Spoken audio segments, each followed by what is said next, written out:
Josué, chapitre 8.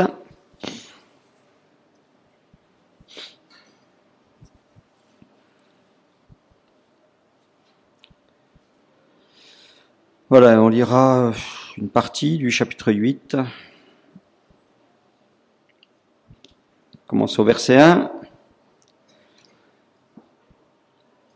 L'Éternel dit à Josué, ne crains point, ne t'effraie point, prends avec toi tous les gens de guerre, lève-toi contre Haï, lève-toi, vois, je livre entre tes mains le roi d'Haï et son peuple, sa ville et son pays. Tu traiteras Haï et son roi comme tu as traité Jéricho et son roi. Seulement vous garderez pour vous le butin et le bétail. Place une embuscade derrière la ville. Josué se leva avec tous les gens de guerre pour monter contre Haï. Il choisit 30 000 vaillants hommes qu'il fit partir de nuit et auxquels il donna cet ordre. Écoutez, vous vous mettrez en embuscade derrière la ville. Ne vous éloignez pas beaucoup de la ville et soyez prêts. Mais moi et tout le peuple qui est avec moi, nous nous approcherons de la ville et quand ils sortiront à notre rencontre, comme la première fois, nous prendrons la fuite devant eux.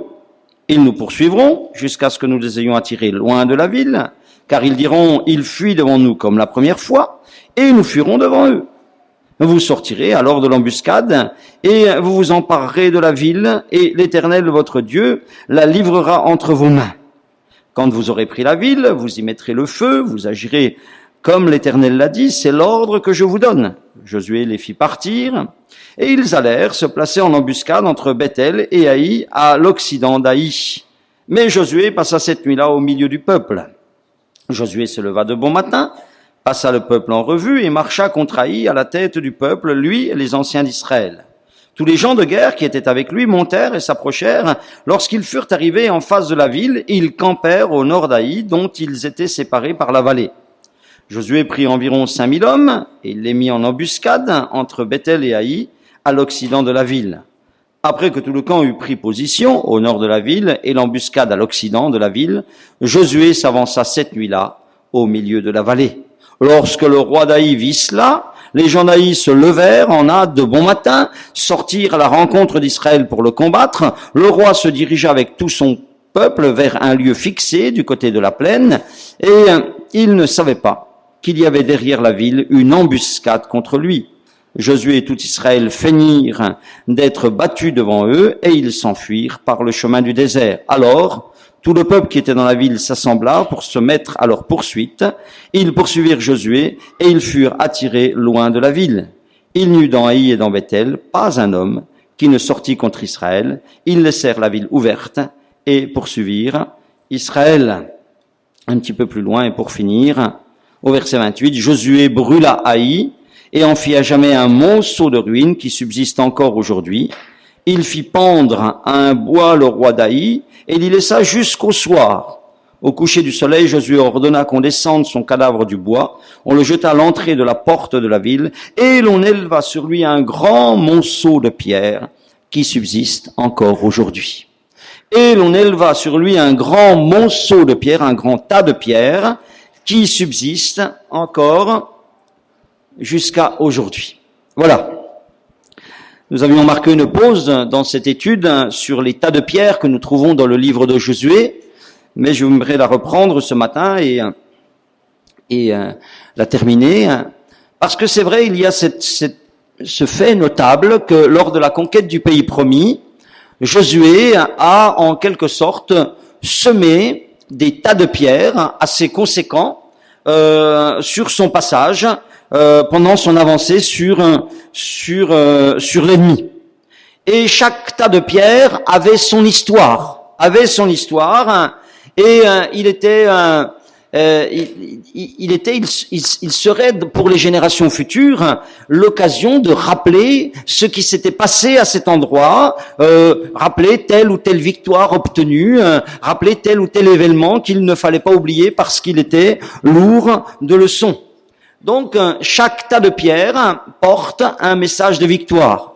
Nous en avons vu plusieurs, celui à la sortie du Jourdain, nous avons vu celui qui était dans le Jourdain, celui qui était à la sortie du Jourdain, nous avons vu celui qui a été mis dans la vallée d'Achor après la prise de Jéricho, nous avons vu celui de la ville d'Aï lorsqu'elle a été finalement prise. Ici, Aï, donc, il y en a deux.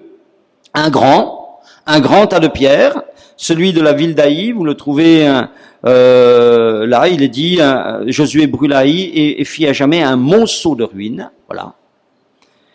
Ça, c'est la victoire sur les résistances. On en a parlé la dernière fois et on a vu plusieurs choses là-dessus, donc je ne vais pas y revenir. Je vais m'intéresser ce matin plus particulièrement au deuxième tas de pierres, mais rappelez simplement que, et ça c'est quelque chose qui est utile, parce que la Bible, elle a été écrite pour nous, hein, et nous avons aussi besoin de victoire dans nos vies. Nous avons aussi besoin de victoire. Et ce que nous avions dit principalement sur cette victoire, sur cette ville d'Aï qui avait résisté, c'est que cette victoire, elle était passée par une victoire intérieure sur la crainte. Le texte commençait, Dieu dit à Josué, ne crains point, parce qu'il avait des craintes. La vie nous remplit de craintes de toutes sortes, mais la Bible dit ne crains pas. On dit qu'il y a plus de 366 fois l'expression ne pas craindre ou l'exhortation à ne pas craindre dans la Bible. Une pour chaque jour. Et Dieu sait pourquoi il dit ça. Parce que nous sommes sujets à la crainte. Et c'est pourquoi chacun d'entre nous, nous avons besoin de cultiver une relation avec Dieu personnelle, de telle manière que nous puissions entendre Dieu nous dire personnellement, ne crains pas. Que nous puissions avoir ce contact apaisant avec Dieu, dans nos vies, de telle manière que là où il y a des difficultés, là où il y a des résistances, là où il y a de la confrontation, nous puissions être gardés en paix. Nous puissions être gardés en paix. Amen. Voilà, ça c'était le premier tas, la victoire sur Aï, victoire sur des résistances. Mais le deuxième tas de pierres, qui est plus petit, il a été mis sur le roi d'Aï. Lisons verset 29, il fit pendre le roi à un bois, et il laissa jusqu'au soir. Au coucher du soleil, Josué ordonna qu'on descende son cadavre du bois, on le jeta à l'entrée de la porte de la ville, et l'on éleva sur lui un grand monceau de pierres.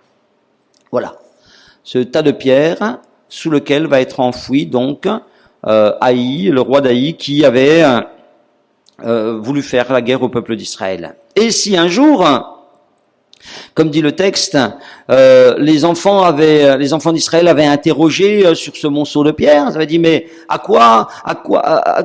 pourquoi il y a un tas de pierres là, Aï? Pourquoi est-ce que vous l'avez conservé, ce tas de pierres? Pourquoi est-ce que vous ne voulez pas qu'on le touche, qu'on prenne les pierres pour construire des villes ailleurs? Que signifient ces pierres? Eh bien, les générations futures auraient dit, le roi d'Aï est tombé par la ruse d'un plus malin que lui. Parce que c'est ça l'histoire que nous avons lue. Vous avez vu de quelle manière Aï, le roi d'Aï ont été vaincus. Ils ont été vaincus par la ruse de Josué, une ruse que Dieu lui-même avait inspirée. Et le but de ce message ce matin, ce que j'aimerais que chacun en retire pour lui-même, eh bien c'est que c'est apprendre que nous ne soyons pas nous aussi un jour sous un tas de pierres comme celui d'Aï, que nous ne soyons pas roulés dans cette vie, que nous ne soyons pas victimes de la ruse, des ruses de ce monde et des ruses du diable aussi, parce que la Bible dit et parle des ruses du diable. Vous savez ce qui est étonnant dans Josué, vous lisez Josué chapitre 8, vous voyez que Josué a usé de ruse et il a eu le roi d'Aï et toute la ville, mais lorsque vous lisez au chapitre 9, vous voyez que c'est Josué qui a été victime de la ruse d'une ville, et finalement le chasseur a été chassé. Alors attention, parce que dans nos vies, et c'est ce que nous allons voir ce matin, nous avons de telles fragilités dans nos vies humaines que nous sommes sujets à être trompés, et parfois lorsque nous sommes trompés, ça peut gravement altérer nos vies, notre bonheur, ça peut gravement nuire à notre vie. Quelqu'un a dit que le singe, que le diable est le singe de Dieu. Le diable est le singe de Dieu. Ça veut dire que le diable aussi, si Dieu a inspiré une ruse pour faire tomber la ville d'Aï, le diable aussi utilise des ruses pour tromper les hommes. Vous savez que dans le jardin d'Éden, là où tout a commencé, là où eh bien cette humanité a pris le mauvais chemin dans lequel elle marche encore aujourd'hui, tout a commencé par une ruse.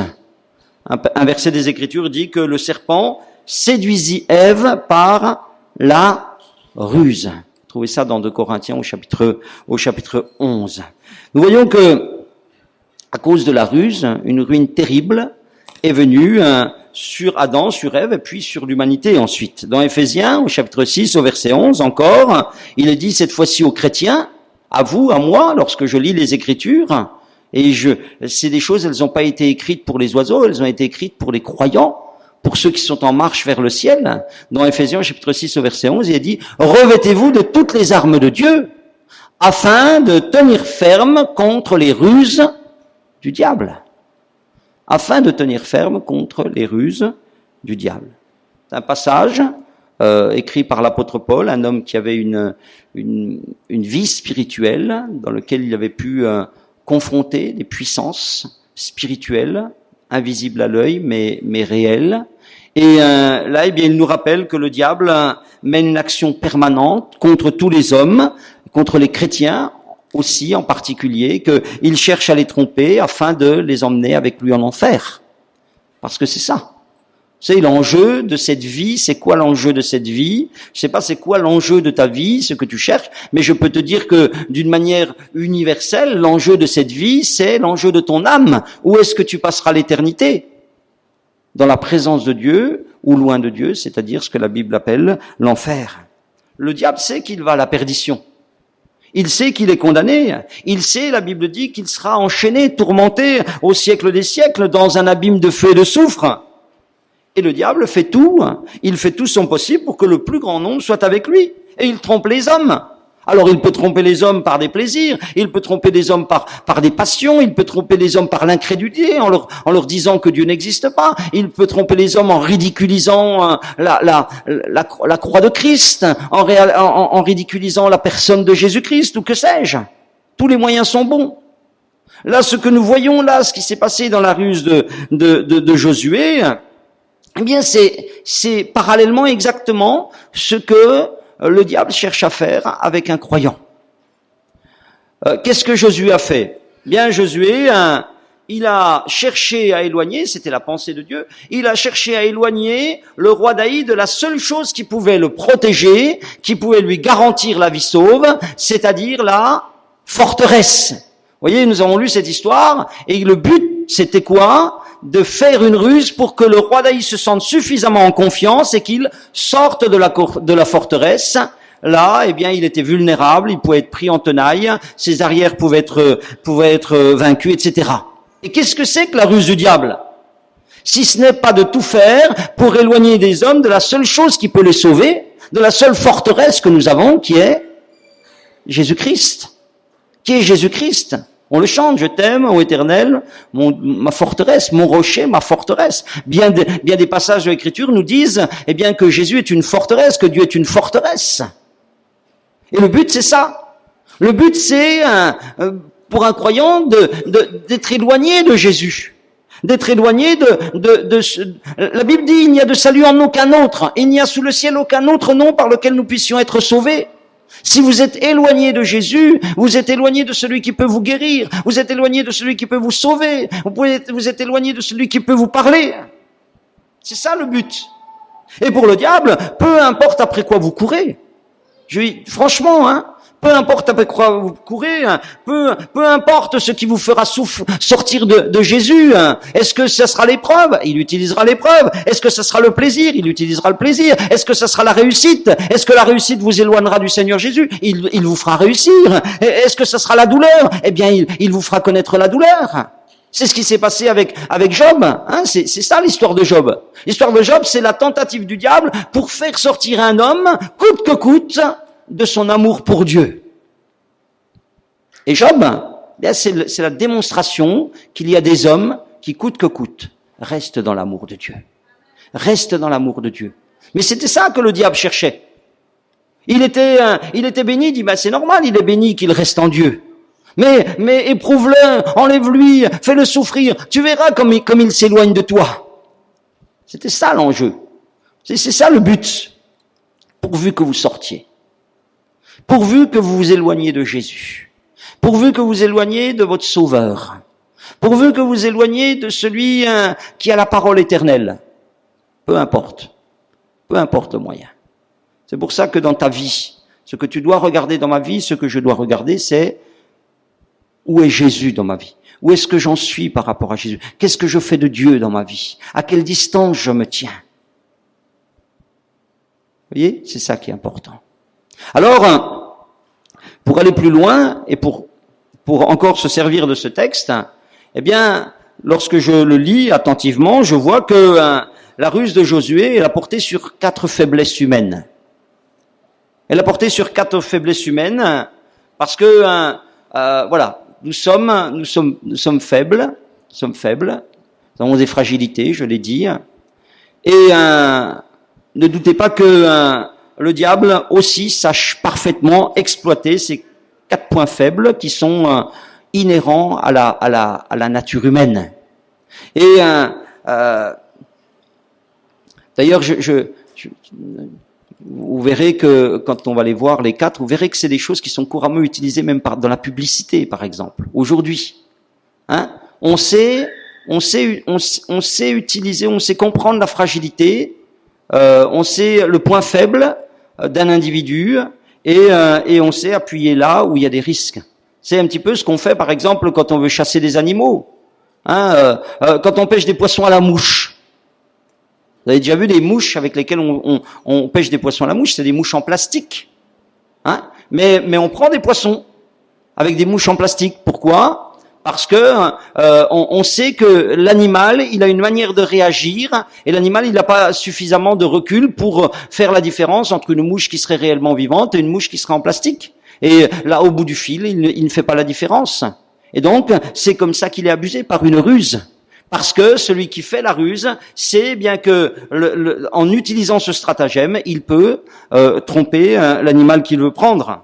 Voici les 4 points faibles qui ont été visés dans la ruse de Josué et attention qu'ils ne soient pas visés dans notre vie. Par exemple, le premier est au verset 6. Il est dit, verset 5, Josué dit, et quand, au milieu du verset 5, et quand ils sortiront à notre rencontre, comme la première fois, voilà, comme la première fois, nous prendrons la fuite devant eux. Ils nous poursuivront jusqu'à ce que nous les ayons attirés loin de la ville, car ils diront, il fuit devant nous comme la première fois. Voyez? Josué, il se met dans la tête et il sait ce que le roi d'Aï va penser. Il va dire comme la première fois. C'est-à-dire que Josué a Josué sur le fonctionnement mécanique de l'être humain. Vous savez que nous sommes très mécaniques. Il y a des expériences qui ont été faites. Vous savez, l'expérience de Pavlov, par exemple. L'expérience de Pavlov, c'était pas sur des êtres humains, mais c'était sur des animaux. On donnait de la nourriture à un chien. On faisait clochette, un coup de clochette, et on associait la nourriture à un coup de clochette. Et l'animal, le chien, quand il voyait la nourriture, il se mettait à saliver, voilà. Et on a fait ça tout un temps. Et au bout d'un moment, on a enlevé la nourriture et on a fait la clochette. Et l'animal salivait. Voyez? Parce qu'il y avait des choses comme la première fois, qui se mettaient automatiquement en branle. Nous devons nous méfier de cela. Nous devons nous méfier de nos habitudes, de nos automatismes, d'espèces d'instincts qui sont là et qui sont un peu automatiques. Par exemple, je parlais de publicité. J'ai vu un jour des tests en publicité, mais c'est effrayant. Vous savez, par exemple, on a compris que le noir et le blanc, le noir est répulsif, donc c'est pour ça que vous avez pas vous avez jamais d'emballages qui sont noirs, dans les yaourts, etc. Parce que quand vous faites goûter un yaourt dans un pot noir, vous faites goûter un yaourt dans un pot blanc, le même, les gens vont vous dire celui-là est bon, l'autre est pas bon. Il y avait une expérience. Vous avez un homme qui était tout habillé en blanc. Le même homme était dans le métro. Allait voir des gens, disait, écoutez, on vient de me voler. Est-ce que vous pourriez pas me donner un ticket de métro pour que je puisse rentrer chez moi? 9 fois sur 10 ou 10 fois sur 10, l'homme recevait de l'aide. Le même homme habillé en noir, avec le même discours, avec la même demande, les gens se détournaient de lui. Vous voyez? Ça veut dire quoi? Ça veut dire que nous avons des structures qui sont là, et qui peuvent être des pièges. Donc attention aussi que dans nos vies, nous fassions les choses par automatisme. Parce que dans la vie, rien n'est automatique. Notre communion avec Dieu, elle ne doit pas se faire de manière automatique. La relation avec les autres, elle ne doit pas se faire de manière automatique. Parce que rien n'est automatique. Nous sommes dans un monde de vivants. Et nous devons, toujours nous adapter. Vous savez, Dieu nous a pourvu de quelque chose qui s'appelle la réflexion. Et on doit s'en servir. Au jour du malheur, réfléchis, dit l'Ecclésiaste. C'est-à-dire, au jour du malheur, n'agis pas d'une manière automatique comme tu agis la dernière fois, comme la première fois ou comme l'avant-dernière fois. Il est dit encore, je réfléchis à mes voies, dit un psaume, le psaume 19, ou lisez le proverbe 20, verset 25. Beaucoup, pour faire face à ces automatismes que nous avons un petit peu, ces habitudes qui sont là, qui voudraient prendre le pas, nous devons utiliser notre réflexion. Proverbe 20, verset 25, c'est un piège pour l'homme que de prendre à la légère un engagement sacré et de ne réfléchir qu'après avoir fait un vœu. Vous avez beaucoup de gens qui réfléchissent après. C'est avant qu'il faut réfléchir. En tous les cas, ici, ils ont réussi leur ruse en partie d'abord, parce qu'ils se sont basés sur cette chose comme la première fois. Et le diable sait très bien que l'homme, il réagit d'abord et il réfléchit ensuite. Attention à ça. Nous sommes des êtres intelligents, nous vont réfléchir. Nous vont réfléchir aux choses qui nous arrivent, vont nous mettre devant le Seigneur, et puis il y a des choses qui ne sont pas comme la dernière fois. Il y a des événements qui peut-être se ressemblent, mais qui demandent peut-être un autre traitement, une autre manière d'agir. Voilà. Ça, c'est une première chose. Une deuxième chose qui a fait que cette ruse a marché, et qui fait que le roi d'Aïs s'est retrouvé sous un tas de pierres, et qui fait que peut-être demain nous serons sous un tas de pierres, sous un tas de difficultés, que nous serons abattus, écrasés, c'est que nous n'aurons pas réfléchi, premièrement. Deuxièmement, que nous aurons été comme dit le chapitre 8, le verset 14, nous aurons été trompés par notre vue. Lorsque le roi d'Aï vit cela, les gens d'Aï se levèrent en hâte de bon matin et sortirent à la rencontre d'Israël. Voilà, il a vu. Il a vu quelque chose qui l'a trompé. On sait que c'est là aussi une grande faiblesse de l'homme que de marcher par la vue. On sait que ce qu'on a dit, que Ève et Adam sont tombés parce que Ève vit que l'arbre était bon. Vit qu'il était bon pour ouvrir l'intelligence et la vue. Elle a vu, mais elle n'a pas vu derrière. Comme le roi d'Aï n'a pas vu ce qui se cachait derrière. Et lorsque nous sommes venus à l'Évangile, Dieu nous a demandé de marcher au-delà de la vue, nous a demandé de marcher par la foi. Et toute la Bible, si vous la lisez, elle est pleine d'histoires d'hommes et de femmes qui ont été trompés par leur vue. Trompés par leur vue, Ève, Lot. Une belle chose, et ils n'ont pas vu que ça cachait un poison. Les espions, quand ils ont voulu prendre le pays promis, ils ont vu des Goliaths, alors ils ont vu des difficultés, ils ont vu les difficultés plus grandes que les solutions, ils ont vu des difficultés là où elles n'existaient pas. Attention, nous avons quelque chose, c'est la vue. La vue, c'est quelque chose qui nous trompe. Je dois, me mettre en garde. Je peux voir une chose, elle peut être belle, elle peut être attirante, et puis elle peut être très trompeuse. C'est pour ça que là aussi, j'ai besoin de réfléchir. J'ai besoin de mettre ça en balance avec tout un tas de choses pour savoir si cette chose, elle est bonne ou pas. Une autre chose encore, la troisième chose qui est rentrée en ligne de compte pour cette tromperie, c'est l'ignorance. Parce qu'au verset 14, il est dit, le roi se dirigea avec tout son peuple vers un lieu fixé du côté de la plaine et il ne savait pas. Et il ne savait pas qu'il y avait derrière la ville une embuscade contre lui. Il ne savait pas. Vous savez, il y a tellement de choses qu'on ne sait pas. Il y a tellement de choses qu'on ne sait pas. L'ignorance, c'est quelque chose de terrible, l'ignorance. L'ignorance, c'est un handicap terrible. Si vous voulez asservir un peuple, vous devez le garder dans l'ignorance. Vous devez empêcher qu'il sache lire, qu'il sache écrire, qu'il sache être en contact avec des informations qui pourraient l'amener à changer. Vous devez le faire ignorer des livres peut-être qui lui donneront une espérance, que sais-je. L'ignorance. Il est dit là, il ne savait pas. Il y a des choses il a vu des choses, et puis il y a des choses qu'il ne pouvait pas voir et qu'il ignorait. Et c'est parce que s'il avait su qu'il y avait une embuscade derrière, s'il avait su la manière dont la configuration des armées autour de sa ville, certainement il n'aurait pas agi de cette manière. Et l'ignorance plus la présomption, je peux vous dire que c'est toujours fatal. Et nous sommes ignorants et nous sommes présomptueux. Nous sommes ignorants et nous sommes présomptueux, c'est-à-dire qu'on sait, voilà, et on se laisse pas facilement enseigner. On se laisse pas facilement enseigner, et ça c'est toujours très dangereux. Si on veut pas se retrouver sous un gros tas de pierres un jour, on doit prendre conscience, que on a beaucoup d'ignorance dans sa vie. Parfois même, on parle de choses, on ne sait pas. On parle de gens, on ne sait pas. On parle de situations, on ne sait pas. Est-ce qu'on sait vraiment? Voilà, ça c'est quelque chose qu'il faut prendre en compte.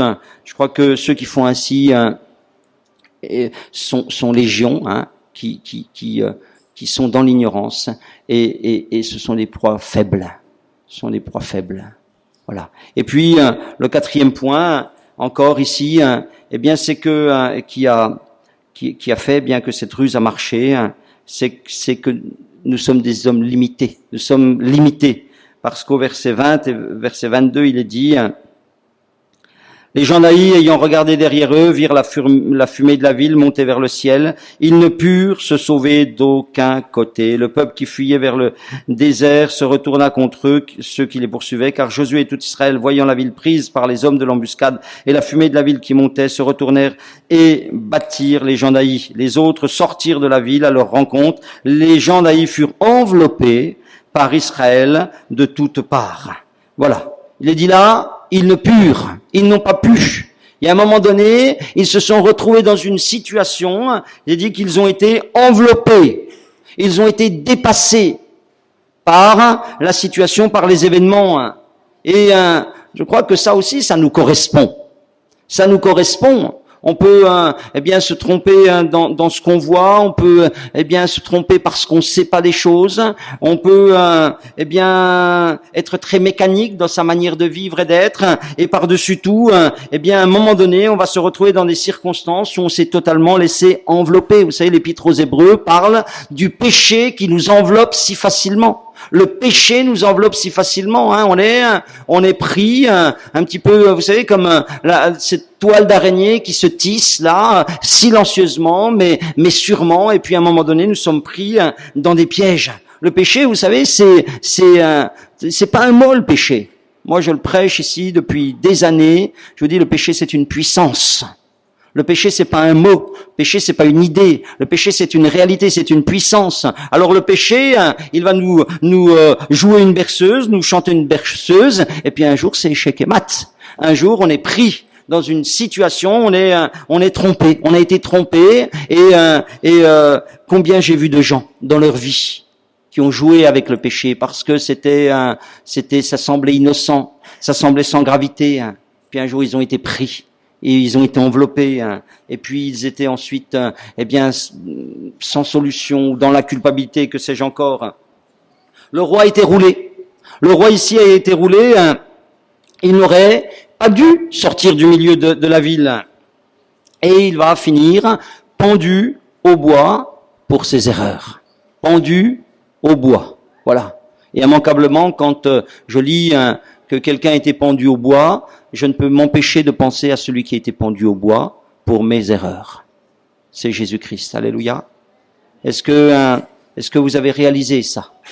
Est-ce que vous réalisez ça, que peut-être dans votre vie, et peut-être ce matin, vous êtes quelqu'un sous un tas de pierres, parce que vous avez été trompé par votre ignorance, par vos présomptions, par vos sens, par votre manière de vivre. Et peut-être que vous êtes, oui, sous un tas de pierres, mais j'aimerais vous dire que quelqu'un a été pendu au bois pour vous. Que il y a 2000 ans, Jésus-Christ a été pendu au bois pour tes erreurs. Moi, vous savez, à 22 ans, j'étais sous un tas de pierres. J'étais un roi d'Aï. J'étais sous un tas de pierres.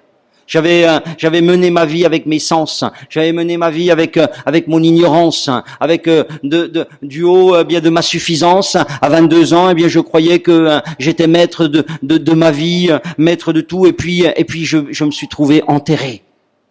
Mais alléluia, alléluia, l'évangile est venu frapper à ma porte et j'ai réalisé celui qui avait été pendu au bois à ma place.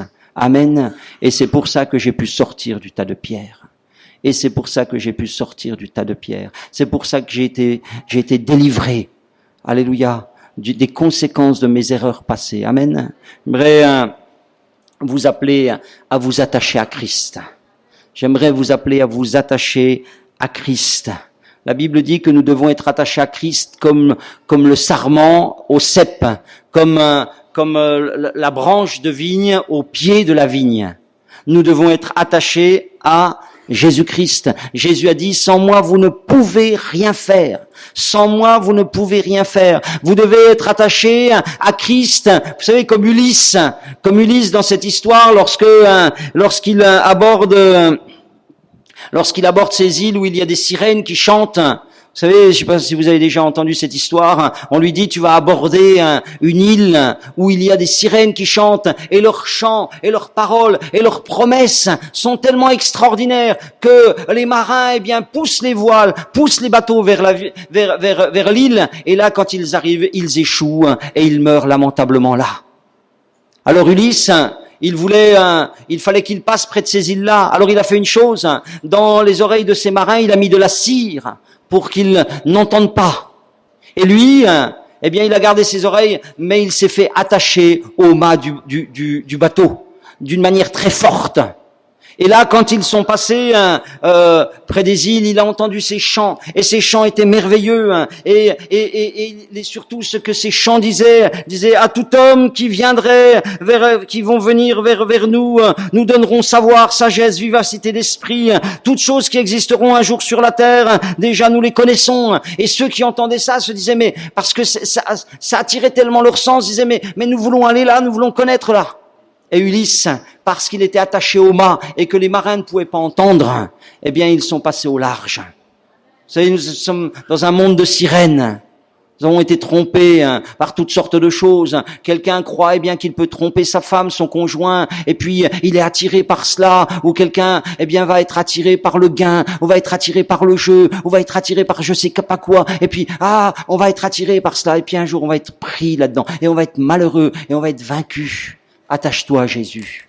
Attache-toi à Jésus de tout ton cœur. Attache-toi à Jésus. Attache ta vie à Jésus. Attache ton cœur, attache ta volonté à la volonté du Seigneur.